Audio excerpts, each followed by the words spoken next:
Olá pessoal, eu sou o Vitor Tim e nessa videoaula eu vou falar um pouco sobre os cromossomos politênicos. Os cromossomos politênicos, mais conhecidos como cromossomos gigantes, são estruturas formadas pelo pareamento lado a lado de cromátides irmãs originadas de sucessivos ciclos endomitóticos. No caso da formação desses cromossomos, a célula se mantém sempre na fase de intérfase, duplicando seu DNA e voltando ao estágio inicial. Então, o ciclo endomitótico ocorre apenas entre os períodos G e S. Assim, quando a célula chega a um determinado nível elevado de poliploidização, onde já vão ter muitas cromátides irmãs agrupadas lado a lado, a cromatina do núcleo fica visível na forma desses cromossomos politênicos. Quando vocês forem ler ou estudar ou ver algumas coisas sobre cromossomos politênicos, vocês vão se deparar com alguns conceitos básicos que vocês vão precisar saber para conseguirem entender minimamente o que vai ser exposto. Esses conceitos também são importantes para vocês entenderem como se forma um cromossomo politênico. Então vamos ver esses conceitos. Cromonema é um longo fio de DNA com a proteína histona. É a cromátide pouco condensada ainda na intérfase. Os cromonemas nas fases seguintes da divisão celular normal passariam a serem chamados de cromossomos, conforme fosse aumentando seu grau de condensação. Os cromômeros são pontos de enovelamento de heterocromatina, são pontos mais densos ao longo do cromonema. As faixas ou bandas são zonas transversais mais densas, justamente porque são formadas pelo pareamento lado a lado dos cromômeros.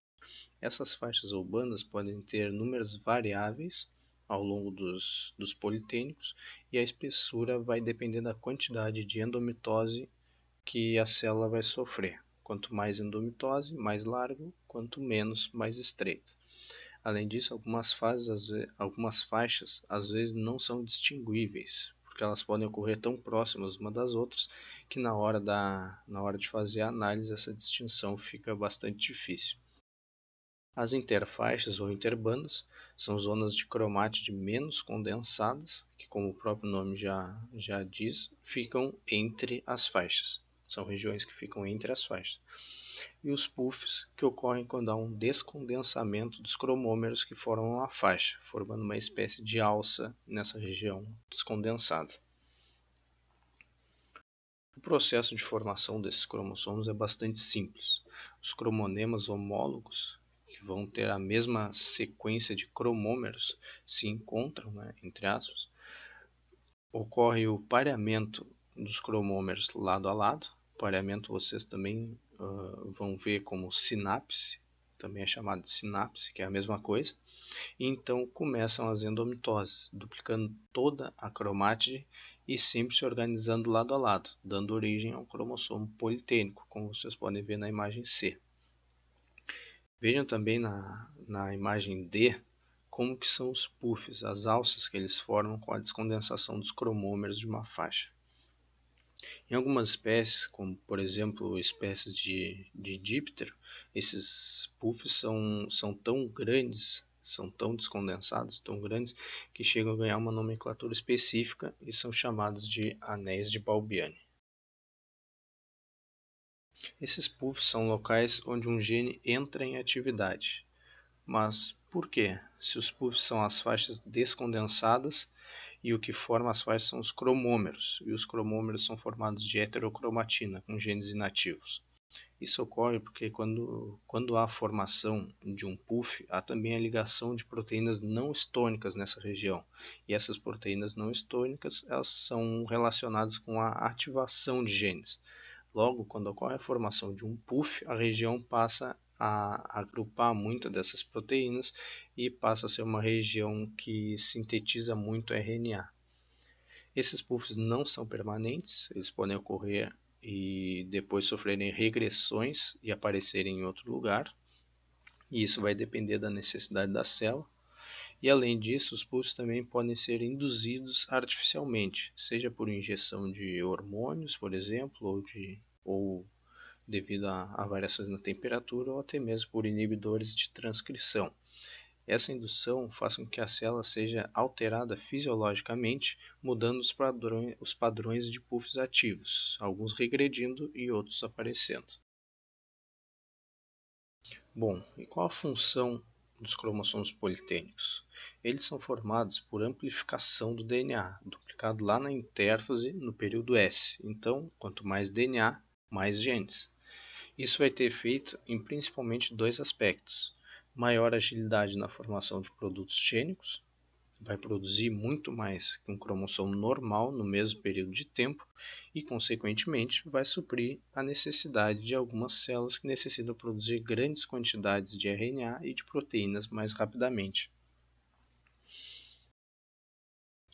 Além disso, existem também casos de politênicos que reagem a infecções, entre aspas, né?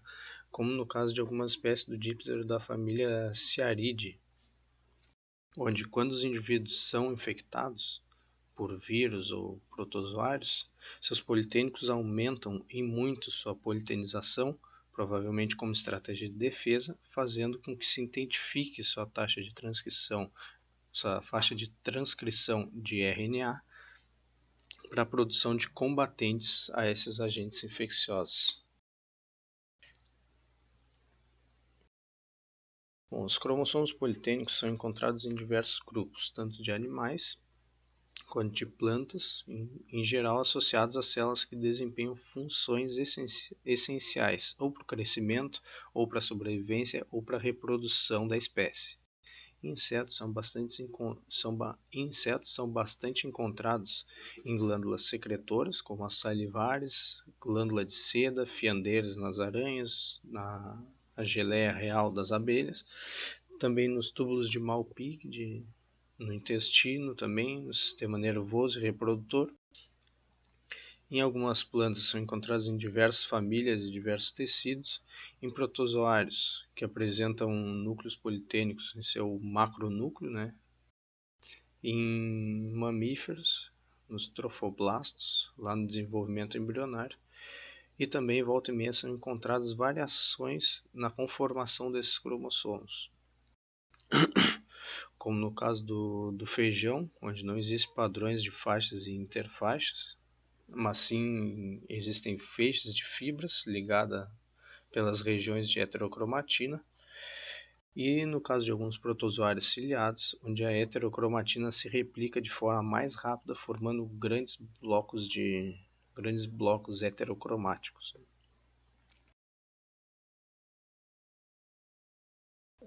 Como Drosophila é um dos principais, se não o principal, né, modelo de estudo de cromossomos politênicos, eu vou mostrar para vocês aqui o porquê de os cromossomos politênicos de Drosophila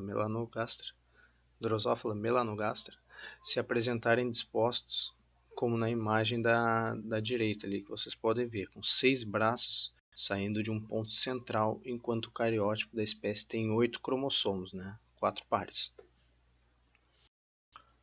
O que acontece nesse caso é que a heterocromatina dessa espécie se concentra em geral na região dos centrômeros dos cromossomos, né?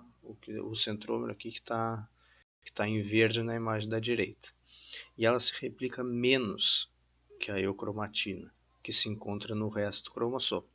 Além disso, na hora do pareamento, a heterocromatina não se organiza lado a lado, mas sim de maneira dispersa, o que ocasiona a formação desse grande emaranhado que vocês podem ver na imagem B da direita. E esse emaranhado ele é chamado de cromocentro. Então, a heterocromatina, no caso dos centrômeros, dos 4 pares, se fusiona formando esse único cromocentro central, de onde partem os braços eucromáticos. Embora na metáfase o par 4 aparente ser totalmente heterocromático, provavelmente ele tem uma pequena região eucromática, porque quando ele está em forma de cromossomo politênico, ele acaba formando um pequeno braço cromossômico politênico, né? E o resultado é esse, ó. Veja que dá para ver o cromossomo X, um bracinho pequeno do par 4 e os braços curtos e longos dos pares 2 e 3. E através de uma imagem dessas, como essa aqui, é possível fazer diversas análises, inclusive a construção de um mapa politênico. O que é um mapa politênico? O mapa politênico é uma representação de um detalhamento dos cromossomos politênicos de uma espécie. O que é detalhado? A localização de algumas estruturas que vão ser importantes, como por exemplo o número, a posição e o tamanho das faixas e dos puffs, que são estruturas espécie específicas. Os cromossomos são divididos em seções, que seguem uma numeração crescente, e subseções, que são letras em ordem alfabética dentro das seções, né? Bom, esses mapas são importantes para a localização de genes específicos de interesse, como por exemplo o gene White, que confere a Drosophila melanogaster o fenótipo de olho branco, que se encontra já é conhecido, que se encontra na seção 3, subseção C. Além disso, também são importantes para estudos de aberrações cromossômicas e aspectos evolutivos, né? Porque é possível localizar regiões onde ocorrem as variações baseadas na conformação desse cromossomo politênico. Como exemplo disso, existe um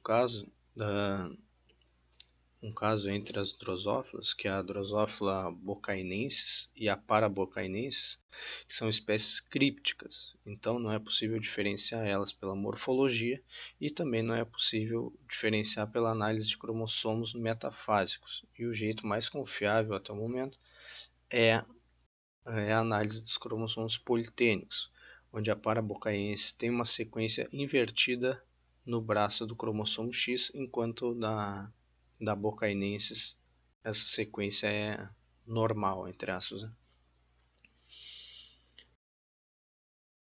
Bom, para finalizar, a gente já sabe que em cada ciclo endomitótico o DNA se replica, dobrando sua quantidade. Então, a quantidade de DNA de um núcleo poliploide é sempre um múltiplo exato de um conjunto, né? Contudo, já foi visto, e inclusive comentado aqui nessa aula, que em alguns casos, em algumas células, existem frações do DNA que têm a síntese mais intensa, enquanto as outras essa síntese é mais moderada. E essa variação ela é chamada de replicação diferencial. E existem basicamente dois tipos.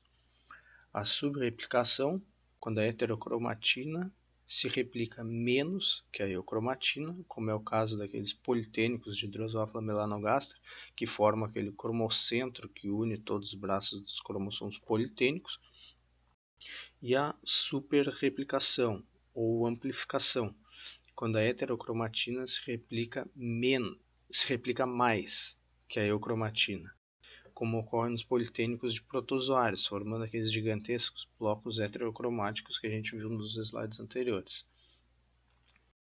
Essa replicação diferencial pode afetar tanto um ou alguns poucos genes, como também pode afetar um ou alguns cromossomos inteiros, dependendo da necessidade da célula. Por fim, de maneira geral, como um resuminho assim para ficar mais gravado, a gente pode dizer que os núcleos poliploides tendem a atender à necessidade de síntese intensa de RNA em determinadas células especializadas, enquanto os núcleos politênicos possibilitam a produção de centenas de RNAs iguais simultaneamente, né, ao mesmo tempo, porque tem centenas de genes repetidos, e a replicação diferencial seria mais um aperfeiçoamento desses mecanismos, seria algo mais focado para aumentar a replicação apenas na região do DNA que for mais importante para a célula. Bom, então era isso que eu tinha para falar para vocês nessa aula. Espero que vocês tenham entendido. Qualquer dúvida que tiverem, podem mandar e-mail para esse e-mail que está no slide, ou a gente conversa melhor no próximo encontro síncrono. Tchau!